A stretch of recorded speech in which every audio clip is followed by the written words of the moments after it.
नमस्कार। आचरण के साथ मैं हूं टीएन मनीष, हाजिर हूं आज का मुद्दा लेकर।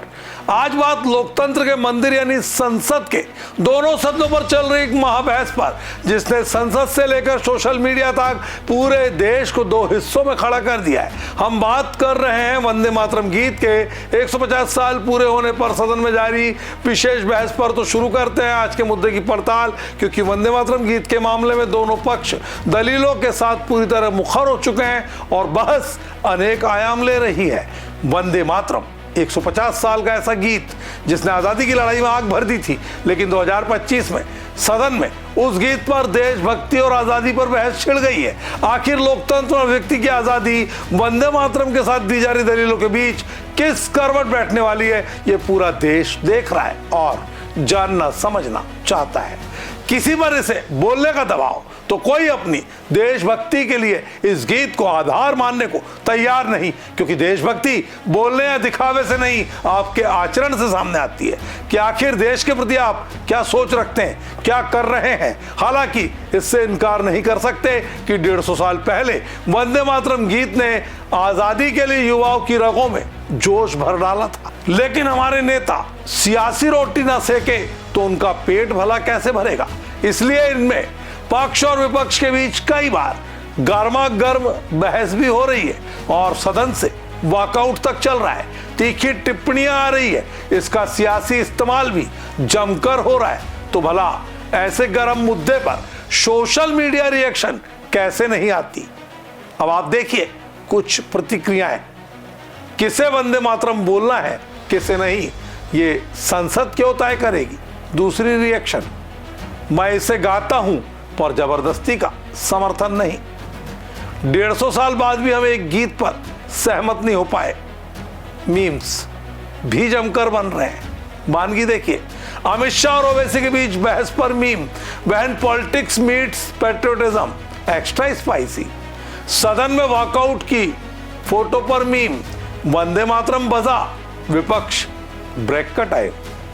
आपको बताते हैं 1875 में पहली बार प्रकाशित बंकिम चंद्र चट्टोपाध्याय का वंदे मातरम गीत सिर्फ गीत नहीं था, ये उन युवाओं का युद्ध घोष था जो अंग्रेजों की दमनकारी नीतियों से लड़ रहे थे। आज जब इसके 150 साल पूरे हुए, संसद ने इसे राष्ट्रीय सम्मान की तरह मनाने का निर्णय लिया, लेकिन सम्मान और बाध्यता की रेखा यहीं आकर धुंधली हो गई। एक बारीक लकीर को कोई भी समझना नहीं चाहता, क्योंकि सत्ता पक्ष का हर कदम विपक्ष को तानाशाही लगता है, विपक्ष का हर जवाब सरकार को देशद्रोह से जुड़ा मामला। ऐसे में वंदे मातरम को बहस का मुद्दा आखिर नहीं बनाते तो क्या करते। इस मसले पर सोशल मीडिया यूजर्स भी लगातार अपनी रिएक्शन दे रहे हैं। कुछ मिसाल आपके सामने, इतिहास का सम्मान करो, राजनीति मत मिलाओ। 150 साल का मौका है, इसे जोड़ने के लिए इस्तेमाल करो, बांटने के लिए नहीं। राज्यसभा और लोकसभा दोनों सदनों में पूरा दिन वंदे मातरम के नाम रहा। गृह मंत्री अमित शाह ने बहस शुरू करते हुए कहा, वंदे मातरम भारतीयता की आत्मा है, और जहरीला तंज भी मारा। जब सदन में वंदे मातरम होता है तो कुछ लोग बाहर चले जाते हैं। सदन में विपक्षी बेंचों पर हंगामा और एआईएमआईएम प्रमुख असदुद्दीन ओवैसी ने साफ कहा, किसी को वंदे मातरम बोलने की मजबूरी नहीं झेलनी चाहिए। यूजर रिएक्शंस कैसे ना आती। ओवैसी की बात में लॉजिक है, मजबूरी गलत है। शाह साहब का पॉइंट सही है, ये देश का सम्मान है। दोनों अपने अपने वोट बैंक को खुश कर रहे हैं। Parliament today, Vande Mataram versus walkout, season 150 episode 1। Shah की टिप्पणी पर मीम, दिग्गी राजा की नौकरी पक्की है।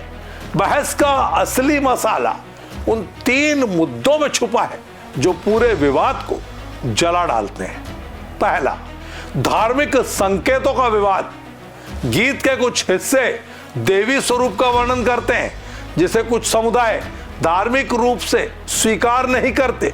यह तर्क पहले भी अदालतों में गूंजा हुआ है।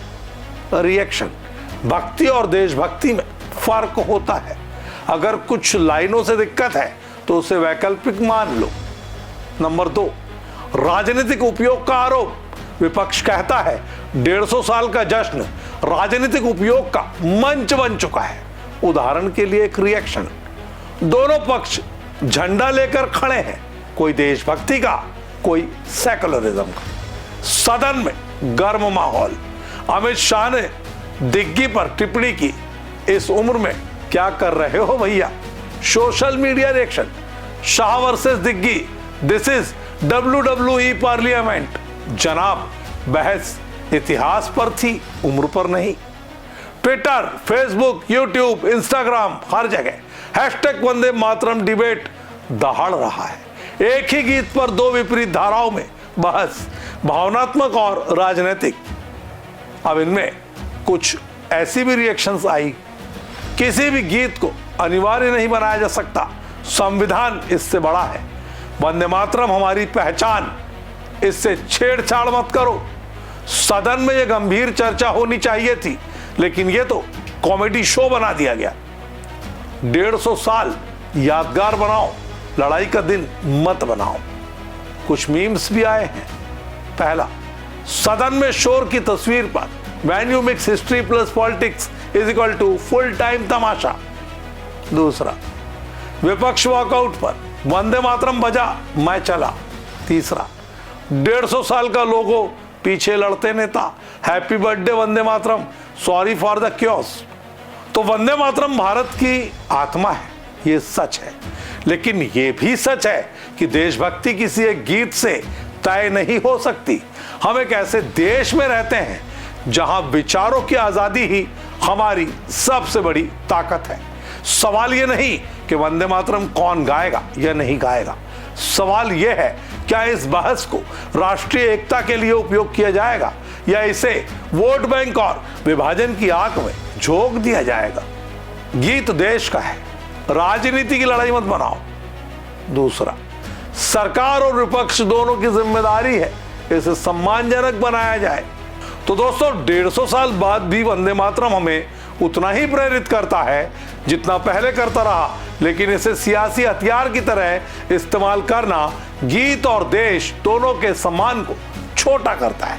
हमारी विविधता ही हमारी असली शक्ति है और वंदे मातरम उसी बहुलता की धड़कन है।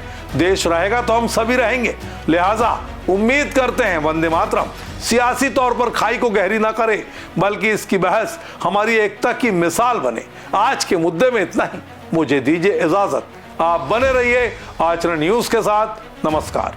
देश दुनिया की सभी खबरें देखने के लिए जुड़े रहिए आचरण न्यूज से। आचरण न्यूज, हर कदम आपके साथ।